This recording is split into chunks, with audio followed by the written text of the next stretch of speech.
Look at how beautiful this revelation is. And it came to the most beautiful human being. And nobody knows this man's beauty better than you. And you're saying this about him?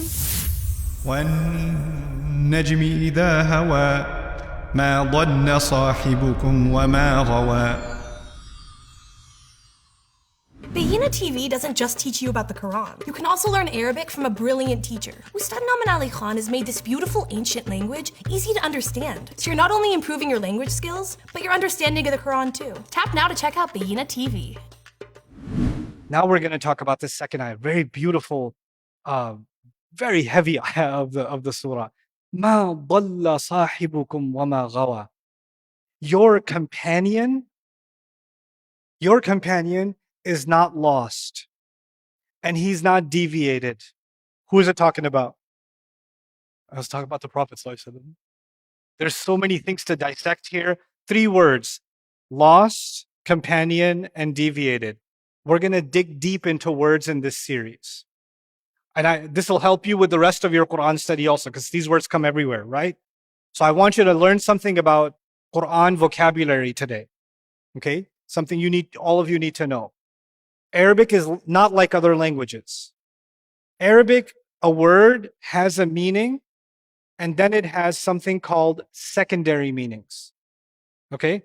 You know how you have like the main dish, you have the burger, but it also has the ketchup and the mustard and the mayonnaise? Well, every meal comes with some ketchup, mustard, mayonnaise, and that's all part of the overall flavor, isn't it? So what happens is, words in Arabic have a meaning, like dhalla means to be lost, but it has some secondary meanings, and you have to keep those in mind to really get an idea of what the word means. So there's primary meanings and secondary meanings, okay? For pretty much every word in Arabic, it's like that. Primary meanings and secondary meanings. Now, when you read an English translation of the Quran, what are they giving you? The primary meaning. What are they not giving you? The secondary meaning. And sometimes you have 2 different words that have the same primary meaning, but they have very different what? Secondary meanings. But when you're reading the English translation, you can't tell them apart because they only give you what? The primary meaning. Which is why studying vocabulary carefully in the Quran is very helpful, because Allah uses very precise words. So we're looking at the word dalla, to be lost, and we're going to look for the secondary meanings. The white box means what? Who's this for? It's for me, but I'll give you something at the end. Now, dalla shay'u khafiya wa ghaba. Dalla means for something to hide and disappear. Forget about lost for now. One of its meanings is something gets hidden and something that disappears. Dalla al-ma'u fil laban. When the water gets mixed with the milk and you can't tell that water was ever there. It looks like pure milk. That's the dall of the water, because it got lost and hidden and mixed in. Adlaltul mayta dafantuhu. When you bury the body, bury the animal or bury the person, and now you can't tell that there was even a grave here, then you've done idlal of it because you can't tell the dirt from the person underneath it. So ghayyabtahu, you made it disappear.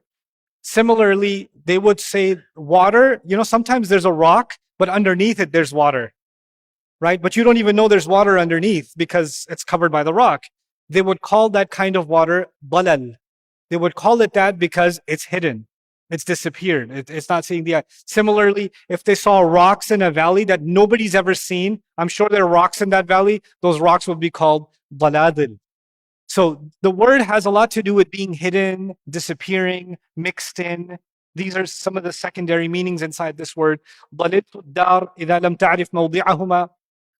If you were going to my house and you couldn't find it, Google lied to you, and you're at a McDonald's or something. You're like, you live at a McDonald's? No, I don't live there. Oh, I'm dal. I was meant to be at A, I ended up at B. That's actually dalal also. You ended up at the wrong location. By whose mistake? Your own.